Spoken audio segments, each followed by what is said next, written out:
لا الہ الا اللہ۔ سورہ یوسف کو احسن القصص بے شمار وجوہات سے کہا گیا۔ اس میں ایک وجہ میں نے کہیں پڑھی نہیں، ایسے میرے دل میں آئی، بڑے بڑے علماء بیٹھے ہیں، تصدیق کر دیں گے تو بڑی اچھی بات ہوگی، اور نہیں کریں گے تو ہم چھوڑ دیں گے۔ اس کے حسن میں ایک چیز پورے قرآن کو دو لفظوں میں بیان کرنا بھی ہے۔ احسن القصص کی جو بہت سے اسباب ہیں، ان میں ایک سبب انہ من یتق ویصبر فان اللہ لا یضیع اجر المحسنین۔ سارے قرآن کو دو لفظوں میں سمیٹ دیا کہ انسانی کامیابی کیا ہے، اللہ سے بھی تعلق ٹھیک ہو، اللہ کے بندوں سے بھی تعلق ٹھیک ہو۔ یہ میری کامیابی ہے کہ میرا معاملہ اللہ سے بھی ٹھیک ہو، اللہ کے بندوں سے بھی ٹھیک ہو۔ ادھر تو میں شیخ الحدیث بن کے حدیث پڑھاؤں اور گھر میں جا کے بیوی کو تھپڑ ماروں، گالیاں نکالوں، تو میں تو انسان ہی نہیں ہے، شیخ الحدیث تو بڑی دور کی بات ہے۔ یا میں لوگوں کے ساتھ اچھا معاملہ کروں اور کبائر میں جا کے گم ہو جاؤں تو میں نے اللہ سے تعلق توڑ دیا۔ تو دو لفظوں میں پورے قرآن، پوری سیرت، پورے اسلام کو سمو دیا کہ میرے بھائیو، من یتق،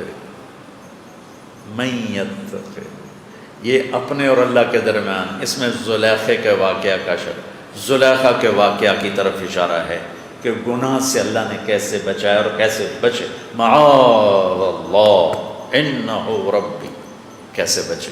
اور ویصبر، بھائیوں کے ساتھ کیا معاملہ ہوا، صبر میں اشارہ قید، بھائیوں کا دھکے دینا، مار پٹائی کرنا، نکالنا، چند دراہم میں بیچنا، اور ان کو پھر ان کا جیل تک جانا، اور اس سارے مراحل کو 40 سال میں صبر کے ساتھ نبھانا۔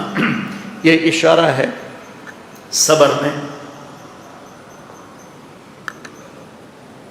کیونکہ لوگوں سے تعلق صبر کے سوا نہیں بن سکتا، چاہے بیوی ہو، چاہے بچے ہوں، چاہے ماں باپ ہوں، چاہے اولاد ہو، چاہے شاگرد ہو، چاہے استاد ہو، اس نے سلوک سے۔ میں کہتا ہوں اگر استاد آئے درس گاہ میں اور لڑکے خوش ہو جائیں تو یہ استاد ہے، اور استاد کے لیے دعائیں کر رہا ہوں، یا اللہ آج استاد جی نہ آئے، یا اللہ آج استاد جی نہ آئے، تو یہ استاد نہیں ہے، تھانے دار ہے۔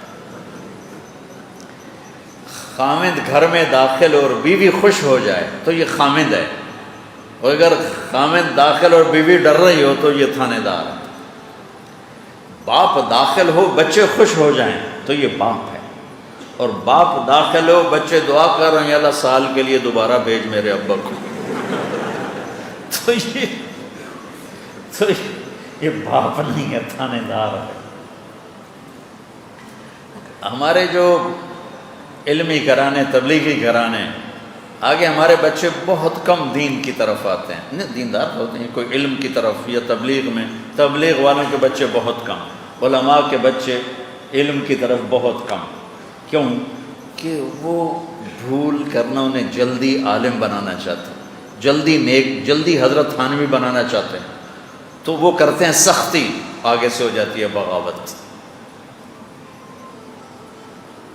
اور کام ہے سارا نرمی کا، محبت کا، صبر کا۔ صبر، من یتق ویصبر، میرے نبی نے کہا اکرموا اولادکم، آپ ہماری اولاد ہو، ہم آپ کو اگر عزت نہیں دیں گے تو آپ سے ہمیں عزت نہیں ملے گی۔ ایک ہے سلبی اولاد، ایک ہے یہ اولاد، ان دونوں کے لیے عزت کی ضرورت ہے۔ میں قربان جاؤں، حضرت فاطمہ جب گھر میں داخل ہوتی، میرے نبی کرسی پہ بیٹھے ہیں، زمین پہ بیٹھے ہیں، چارپائی پہ بیٹھے ہیں، کھڑے ہو جاتے تھے، بیٹھا نہیں رہتے تھے، کھڑے ہو جاتے، اور 4 قدم آگے بڑھ کے، آگے انہیں نہیں آنے دیتے، خود آگے بڑھ جاتے تھے، اور ان کا ہاتھ پکڑتے اور یہاں سے بوسہ لیتے، پھر ہاتھ پکڑے آ کر چارپائی پہ بٹھاتے تھے، اس کے بعد خود بیٹھتے تھے۔ اللہ تمہیں مدرس بنائے، باپ بنائے، تو میرا یہ سبق یاد رکھو گے تو شاگرد بھی آپ پر قربان ہوں گے، اولاد بھی آپ پر قربان ہوگی، بیوی کو پیار دو گے تو وہ بھی آپ پہ قربان ہوگی۔ میں طبرانی کی روایت پڑھ کے حیران ہو گیا، آپ نے حضرت عائشہ سے فرمایا، عائشہ جب سے مجھے پتہ چلا ہے تو جنت میں میری بیوی ہے، مجھے مرنا ہی آسان ہو گیا۔ اللہ اکبر! جو اللہ کو دیکھ لے اس کے لیے جنت کیا چیز ہے یا بیوی کیا چیز ہے؟ اللہ کی قسم دلداری کے لیے تھا، عائشہ جب سے پتہ چلا ہے تو جنت میں میری بیوی ہے، میرے لیے تو مرنا ہی آسان ہو